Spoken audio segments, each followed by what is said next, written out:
Bueno, pues la noticia del día, ¿no es cierto? La reducción de la pobreza rural en este año, el año pasado, y que nos da una buena nueva, es decir, 935.000, alrededor de 935.000 peruanos dejaron de ser pobres extremos. Hay un alcance que me gustaría que también nos lo sitúe un poco, y es que en realidad, según ha dicho el ministro de Economía, esta reducción, que preferentemente se nota más en la pobreza rural, al mismo tiempo es obra de los programas sociales y no necesariamente del crecimiento del PBI. Diferencia que nos lleva a pensar, bueno, hay que fortalecer también el otro lado, ¿no es cierto? A ver, cuéntenos un poco. Primer comentario. Primer comentario son buenas noticias, ¿no? Es esta reducción de pobreza en un año en el que se redujo el ritmo de crecimiento, es una buena noticia. Nuestros vecinos de la región que enfrentaron situaciones de reducción de sus tasas de crecimiento han visto incluso incrementos en la situación de pobreza, y ese es el riesgo, digamos, ¿no? Confiarse demasiado en el crecimiento y solo en el crecimiento. En los últimos años, ya el año pasado, con las cifras de 2013, vimos que la pobreza se reducía mitad explicada por el crecimiento y mitad por lo que se llaman políticas de redistribución, que no son solo los programas sociales, no es la inversión en educación, en salud, en mejores carreteras, para que la población pueda insertarse en distintas actividades, tenga a dónde escapar, digamos, si sus actividades no les va tan bien. Ahí quería hacerte una precisión, Carolina, o pedirte una precisión. ¿Cómo sabes en un porcentaje de reducción qué corresponde a qué, ¿no? Sí, hay una metodología estandarizada a nivel mundial, que es la que utiliza también el Banco Mundial, el Banco Interamericano, que permite descomponer la reducción de pobreza en estas dos grandes fuentes de reducción de pobreza, crecimiento y redistribución.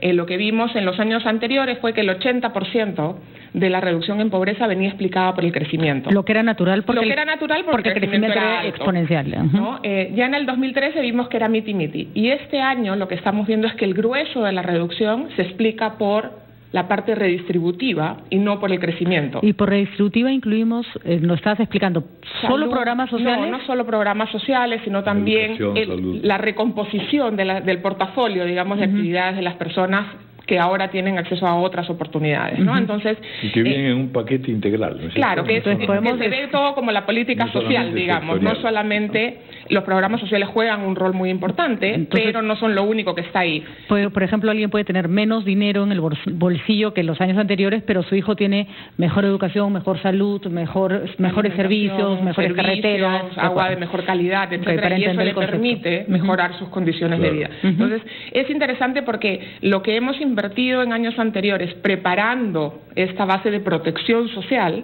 es lo que nos permite continuar con un proceso sostenido de reducción de pobreza, que es lo que le importa a la gente. Sí, pues, pero sin embargo, ahí hay una marcada, digamos, exageración, ¿no es cierto? Sin embargo, los opositores, o en fin, los hipercríticos, lo que dicen es, eso es populismo, eso está haciendo pues, una campaña a favor de la reelección o de lo que fuere, y entonces hay un uso político de toda esta acción, lo cual es en el fondo injusta, ¿no es cierto?, como cargo, aunque debe tener su resabio, aunque pequeño, sus resultados, digamos, en algunos casos, ¿no? Sobre todo en autoridades locales, ¿no? Pero, a ver. Aquí lo que hemos visto es que el énfasis de las políticas sociales a quienes ha beneficiado más es a los segmentos más pobres de la distribución del ingreso. Y de eso se trata, eso es lo que tienen que hacer. Tienen que ir allí donde están las poblaciones más vulnerables, que enfrentan los mayores problemas, y ayudarlas para que puedan engancharse con el resto de la economía, con la sociedad, con el quehacer nacional. Y entonces, lo que vemos en estos últimos años es que el mayor incremento en ingreso per cápita, en bienestar, en condiciones de vida, se da en el 20%, en el 30% más pobre del Perú.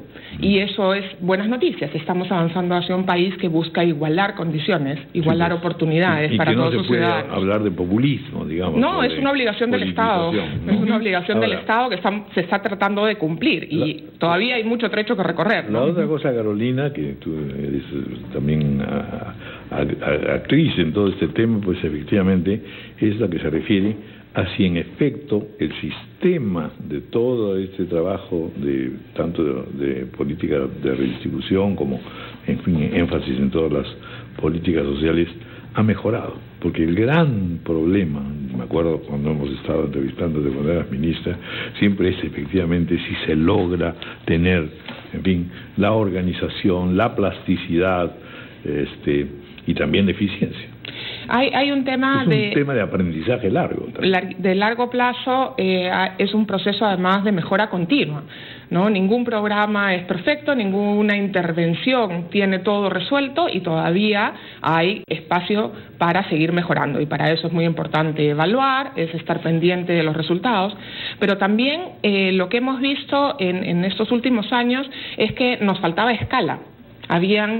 Siguen habiendo todavía peruanos y peruanas que deberían estar recibiendo algún programa y hoy no lo reciben, o porque no hay las condiciones para hacer la entrega del programa, porque están en una zona donde ese programa no trabaja, porque hay una falta de infraestructura, ¿no? Entonces, probablemente salvo Pensión 65, ¿no?, donde todos los que califican para el programa lo están recibiendo prácticamente, o están muy cerca de cumplir con atender a todos los que califican para ese programa, en el resto todavía hay espacio para ampliar un poquito más esos programas, para asegurar que todos los que califican para ese programa lo estén recibiendo.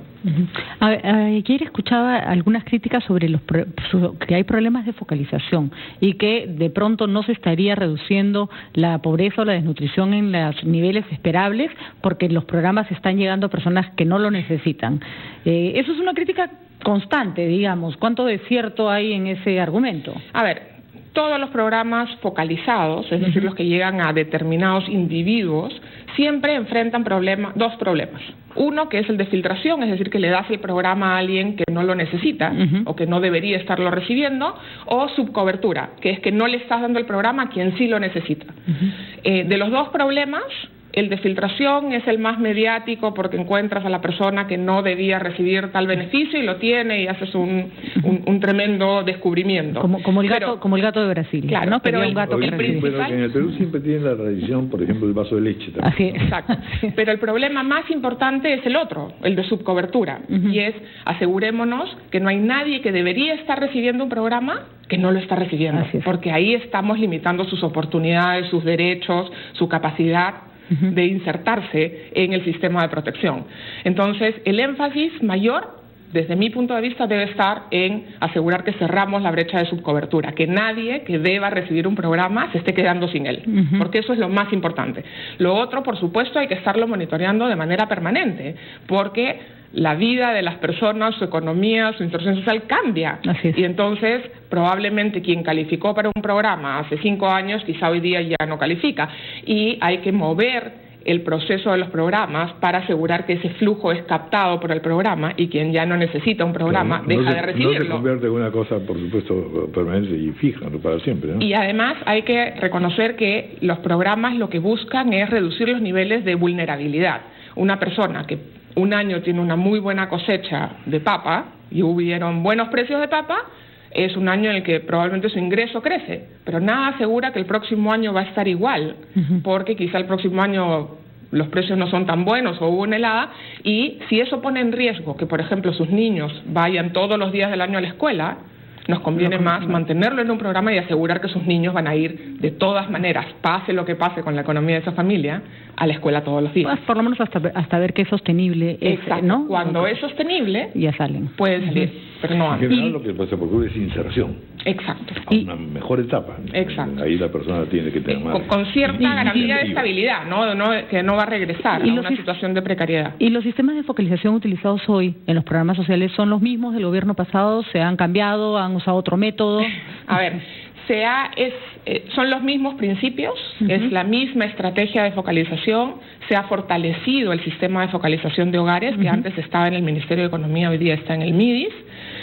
Se ha hecho un barrido censal para recuperar información nueva, porque tenía el sistema que había en el Ministerio de Economía tenía muchos vacíos en información, y entonces, sobre todo para hacer focalización en zona rural, no había información suficiente. Se ha levantado información nueva se está procesando con exactamente los mismos principios que antes, con un poquito de mayor sofisticación, porque tenemos mejor información y más atención al sistema de focalización. De acuerdo. Bueno, pues muchas gracias, Carolina Rivelli. No, gracias a ustedes. Entonces tenemos buenas noticias. Sí, por supuesto. Es una muy buena noticia, sobre todo viendo lo que viene.